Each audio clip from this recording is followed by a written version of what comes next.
একটু আগে যে প্রশ্নটা করেছিলাম আমরা,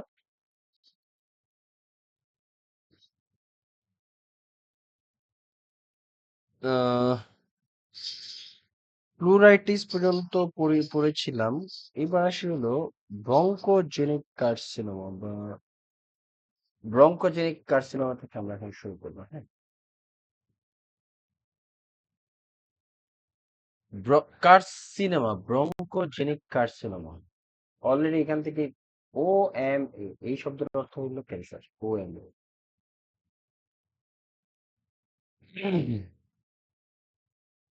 এই ব্রঙ্কোজেনিক কার্সিনোমা সাধারণত দুই প্রকার, classified based on the cells of origin. একটা হলো small cell lung cancer.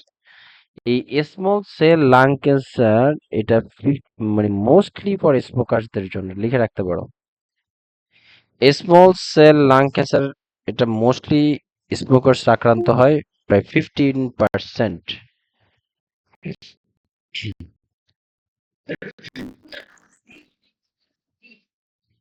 Small cell lung cancer, mostly for smokers, usually develops in the central areas of the lungs, can spread এবং এটা খুবই highly malignant এবং প্রচুর ছড়ায় যায়, মানে দ্রুত ছড়ায় যায়। ক্লোজলি রিলেটেড টু স্মোকিং, এই স্মোকিং যারা তাদের তাদের লাং ক্যান্সারটা হলে এটা হয় এবং দ্রুত ছড়ায় যায়। হ্যাঁ, এরপরে আসলে non small cell lung cancer বা NSCLC, epidermal squamous cell found in the lining of the large bronchi. Yes, এই যে দেখো, এই যে এইখানেও আছে এপিডার্মাল অ্যাডিনোকার্সিনোমা লার্জ সেল। এই যে দেখো, এটা হলো লাংস এর ভিতরে যখন হয় এটা হলো মানে স্মল সেল লাং ক্যান্সার। আর এপিডার্মাল স্কোমাস সেল বলতে বোঝায় এই যে কি, এই যে এটা দিয়ে দেখে, এই যে ইয়ে আছে না, এই যে ব্রঙ্কাস, ব্রঙ্কাসের লাইনিং, লাইনিং এ যখন তোমার এই ক্যান্সার হয়, epidermal squamous cell lung cancer হয়, তখন এটাকে এপিডার্মাল ক্যান্সার বলে। তারপরে adenocarcinoma, most common lung cancer located in the outer layer of the lung and spread peripherally. এই এপিডার্মাল সরি অ্যাডিনোকার্সিনোমা মূলত আমাদের লাংস এর বাহিরের সাইডে, বাইরের দিকে হয় এবং এটাও কিন্তু তোমার পেরিফেরি দিকে ছড়ায় যায়। Large cell carcinoma arise from epithelial cells in the outer region of the lungs. Just এতটুকু। তবে মোস্টলি তোমার এই স্মল সেল লাং ক্যান্সারটা যে স্মোকারদের হয়, এটা খুবই আসে কোশ্চেনে, যে এটা স্মল সেল লাং ক্যান্সার স্মোকাররা এটাতে সবচেয়ে বেশি ভোগে।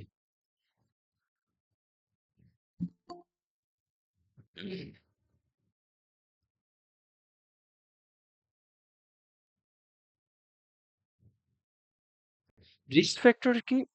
ইনহেলড কার্সিনোজেন্স লাইক নিকেলস, এই যে অ্যাসবেস্টস, সিলিকা, একটু আগে পড়ছিলাম না এগুলা।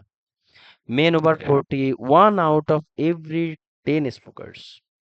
Right lung more than left lung. Yes, right lung more than left lung. History of TB, COPD, etc. এগুলো থাকলে এটা হতে পারে। ফাইন্ডিংস কি? Persistent cough, chest pain, dyspnoea, anorexia, nausea, vomiting. আচ্ছা, possible unilateral paralysis of diaphragm, এটা very important sign. দেখো, possible unilateral paralysis of the lung, একটু বোঝার চেষ্টা করি আমরা।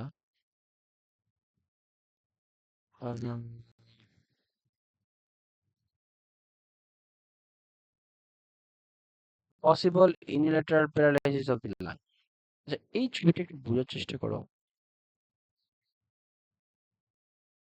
আচ্ছা এটাতে কি দেখি, ধরো এই যে টিউমারটা, এই টিউমারটা যেই জায়গাটায় হয়েছে, এই যে দেখো একদম মাঝখানে, এটা হলো ব্রঙ্কাস, এই ব্রঙ্কাসের মাঝখানে হয়েছে। এই টিউমারটা হওয়ার ফলে এর নিচের অংশে আর সাপ্লাই যাবে না, আই মিন এই একটা নিচের অংশে যাবে না। ঠিক আছে, তার মানে কি, নিচের অংশ ফুলবে না, উপরের অংশ ফুলবে, এটা তো পুরোটাই ফুলবে। বুঝতেছো বিষয়টা? এটা কিন্তু important sign. Possible unilateral paralysis of sorry, কি বলে ডায়াফ্রাম, আমি ভুল বলতেছি। লাংস এর ক্ষেত্রেও কিন্তু সেম, হ্যাঁ। ইউনিলেটারাল প্যারালাইসিস অফ ডায়াফ্রাম তোমার এই ডায়াফ্রামের কথা বলতেছি, একটু পরে বলতেছি, ধরো এটা লাংস এর ক্ষেত্রে এরকম হতে পারে যে যেই সাইডে টিউমার আছে এর নিচের অংশে সাপ্লাই হবে না এয়ারটা, আর উপরের অংশে সাপ্লাই হবে। ডায়াফ্রামও সেম একই রকম। দেখো আমাদের এই যে লাংস, এই দুই পাশে লাংস, তাই না? Unilateral paralysis of diaphragm, unilateral ধরো এই পাশের এই যে ডায়াফ্রাম, হ্যাঁ, এই ডায়াফ্রামের এই পাশটা প্যারালাইসিস অথবা এই পাশেরটা প্যারালাইসিস কেন হয় এরকম? কেন হতে পারে? এটা ফাইন্ডিংসে কেন লিখছে? বিষয়টা হলো দেখো, এই যে আমাদের গলা থেকে ফ্রেনিক নার্ভ আমাদের এই যে গলা দিয়ে নেমে লাংস, তারপরে ডায়াফ্রাম এগুলোতে সাপ্লাই দেয়। লাংসে যখন টিউমার হয়, ভালো করে শুনুন, লাংসে যখন টিউমারটা হয়, এই লাংসের টিউমার হলে কি হয়? লাংসের টিউমার হলে এই যে দেখেছি, লাংসের টিউমার হলে কি এই যে ফ্রেনিক নার্ভ আছে না, ফ্রেনিক নার্ভের উপরে চাপ পড়ে। এই যে লাংসের টিউমার হলে ফ্রেনিক নার্ভের উপরে চাপ পড়ে। ফ্রেনিক নার্ভ যেহেতু আমাদের ডায়াফ্রামে সাপ্লাই দেয়, এখন যেই সাইডের লাংসে এই টিউমারটা হয়েছে, ওই সাইডের লাংসে, যে সাইডের লাংসের টিউমার, এই যে লাংসের এদিকে ধরো টিউমার হয়েছে, তো এই হলো ফ্রেনিক নার্ভ সাপ্লাই দিছে ধরো রাইট সাইডের লাংসে, ঠিক আছে? তো এই টিউমারের কারণে এই ফ্রেনিক নার্ভে চাপ পড়ে, তো এই নার্ভের সিগন্যালটা আর মানে ডায়াফ্রাম পর্যন্ত আসে না। এই জন্য তোমার যে কোনো এক পাশে ডায়াফ্রাম প্যারালাইসিস হয়ে যায়। আমি কি বুঝাতে পারছি? এটা এই ফাইন্ডিংসটা ইম্পর্টেন্ট, কোশ্চেনে প্রায় পাওয়া যায়। Possible unilateral paralysis of diaphragm, এটা লাং ক্যান্সারের অন্যতম একটা ইম্পর্টেন্ট সাইন। আর আরেকটা কোশ্চেন পাচ্ছিলাম এরকম যে যদি দুই পাশের ডায়াফ্রামই ওর প্যারালাইসিস হয়ে যায়, এটা কিন্তু স্পাইনাল কর্ড ইনজুরি ইন্ডিকেট করে। বুঝছো? এই ইনফরমেশনটা লিখে রাখো, কাজে দিবে। দুই পাশের লাং যদি ইফেক্টেড হয় সেক্ষেত্রে ডায়াফ্রাম প্রবলেম হবে। এফেক্টেড না, মানে দুই পাশের লাংসেই যদি তোমার, সাধারণত লাংসের টিউমার হলে যেকোনো এক পাশ হয়, দুই পাশটা আমি শুনিনি। হয়তো বা হয়, বাট আমরা কোশ্চেনে এর বেশি পাই না। কোশ্চেনে এটা আসছে যে দুই মানে লাংসের টিউমার হওয়ার ফলে যে যে কোনো এক পাশের ডায়াফ্রাম তোমার ইউনিলেটারাল ডায়াফ্রাম প্যারালাইসিস, বুঝছো?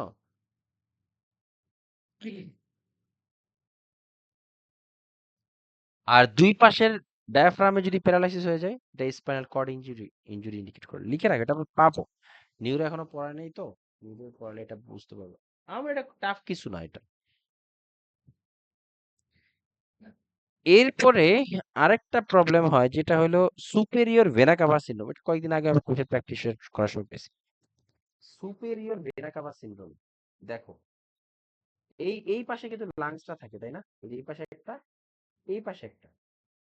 সুপেরিয়র ভেনা কাভা সিনড্রোমটা কি আসলে? সুপেরিয়র ভেনা কাভা সিনড্রোমটা হলো লাংসে যখন টিউমারটা হয় আমাদের, এই যে দেখো, এই যে, না এটা না, এই যে দেখো, যেটা প্যারালাইসিস অফ ডায়াফ্রাম যেটা বলছি, paralysis of diaphragm, unilateral paralysis of diaphragm possible lung tumour, very important, হ্যাঁ। আর bilateral paralysis of diaphragm cervical বা spinal cord injury above C4। আচ্ছা, তোমাদের সুপেরিয়র ভেনা কাভা সিনড্রোমটা এখানে নাই, নাই। আচ্ছা, এটা আমি মুখে বলে দেই, একটু বোঝার চেষ্টা করো, তাইলে বুঝতে পারবো। সুপেরিয়র ভেনা কাভা সিনড্রোমটা মূলত কি? সুপেরিয়র ভেনা কাভা সিনড্রোমটা হলো এই যে আমাদের লাংসে যখন টিউমারটা হয়, এই টিউমারটা আমাদের গ্রেট যে অ্যাওর্টা গুলা, অ্যাওর্টা, গ্রেট অ্যাওর্টা না, এই যে সুপেরিয়র যে ভেনা কাভা, এটা সুপেরিয়র ভেনা কাভা না, এই পাশেই কিন্তু লাংসটা থাকে, যে এই পাশে কার্সরটা থেকে খেয়াল করো, এই পাশে লাংসটা থাকে, রাইট লাং লেফট লাং, ঠিক আছে? এই টিউমারটা বড় হতে হতে আমাদের লাংস তো চাপ দেয়, ইনক্লুডিং আমাদের যে সুপেরিয়র, এই সুপেরিয়র ভেনা কাভারের উপরে প্রেসার ফেলে।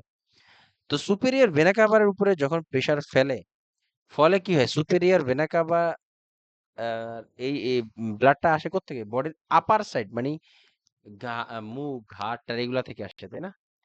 এই সুপিরিয়র ভেনা কাভা সিনড্রোম হয় কখন, যখন আমাদের এই লাংসের টিউমার বা টিউমার আমাদের সুপিরিয়র ভেনা কাভার উপরে চাপ দেয়, তখন আমাদের বডির আপার সাইড, আপার এক্সট্রিমিটিতে তোমার বডি ফুলে যায়, মানে আপার এক্সট্রিমিটি ফুলে যায়। আপার এক্সট্রিমিটিতে বিপি একরকম থাকে, লোয়ার এক্সট্রিমিটিতে থাকে আরেক রকম। আপার এক্সট্রিমিটিতে বিপি থাকে হাই, লোয়ার এক্সট্রিমিটিতে থাকে হলো লো। আমি কি বুঝাইতে পারছি এটা?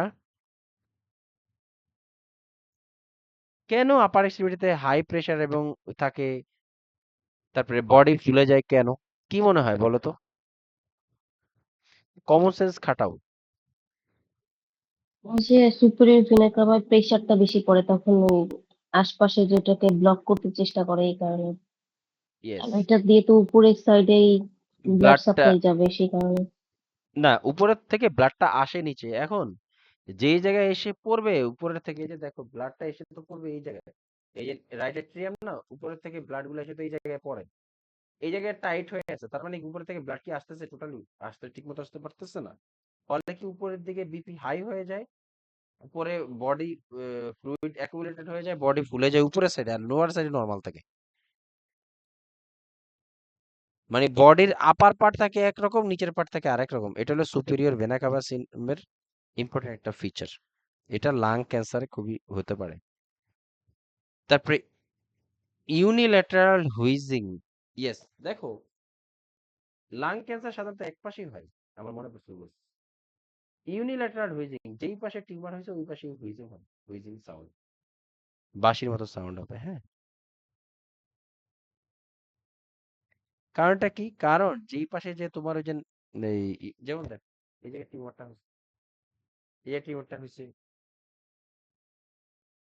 এর আশেপাশের যে ব্রঙ্কাই, এই যে ব্রঙ্কাই, এগুলো হলো, এটা হলো প্রাইমারি ব্রঙ্কাস, আর হলো সেকেন্ডারি ব্রঙ্কাস। এগুলা এগুলো সব সেকেন্ডারি ব্রঙ্কাস, ছোট ছোট ছোট। এগুলার ভিতরে যেহেতু এয়ার যায় না, তখন এখানে বাঁশির মতো আওয়াজ হয়, ইউনিল্যাটারাল হুইজিং। আর যদি বাইল্যাটারাল হুইজিং হয়, তাহলে কিন্তু অ্যাজমা ইন্ডিকেট করে। বাইল্যাটারাল হুইজিং হলো অ্যাজমা, আর ইউনিল্যাটারাল হুইজিং হলো এই ক্যান্সার আর কি, লাং ক্যান্সার। তারপরে প্লুরাল ফ্রিকশন, রাপ, প্যালোর, এটসেট্রা।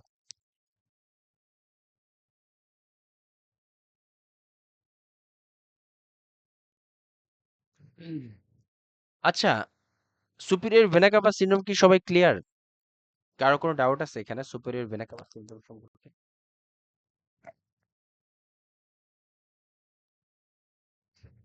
ধরে নিলাম যেহেতু কোনো সাউন্ড নেই, নাই, ওকে।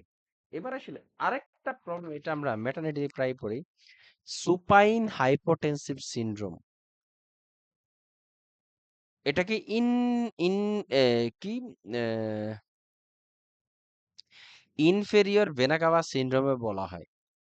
একটা হলো সুপিরিয়র ভেনা কাভা সিনড্রোম, যেটা লাংসের টিউমার বা তোমার এই সুপিরিয়র ভেনা কাভার, এখানে টিউমারটা প্রেসারের কারণে বডির আপার পার্ট ফুলে যায়, মোটা হয়ে যায়, বা বিপি হাই হয়ে যায়।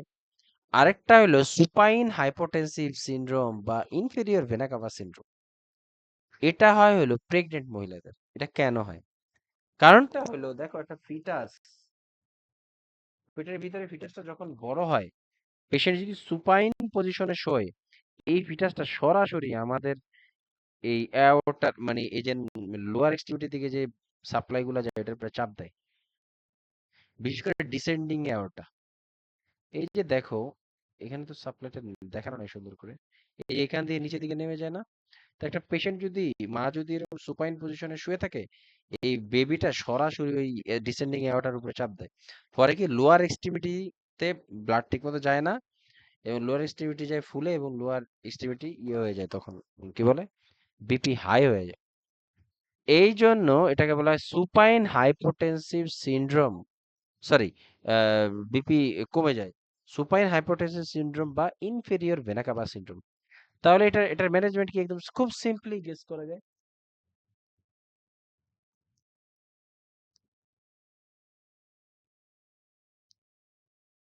তাহলে এটার ইয়ে কি, মা তাহলে প্রেগনেন্ট অবস্থায় সুপাইন পজিশনে শুতে পারবে না,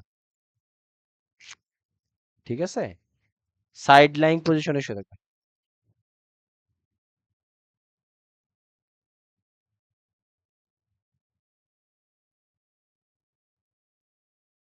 ঠিক আছে, এটা আমরা ইয়েতেও পড়বো, ম্যাটারনিটিতেও পড়বো।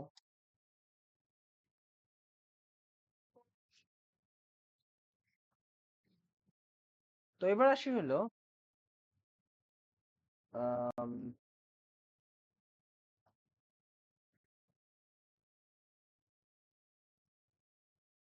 ডায়াগনোসিস। তাহলে আমরা ক্যান্সার ডায়াগনোসিস কিভাবে করবো?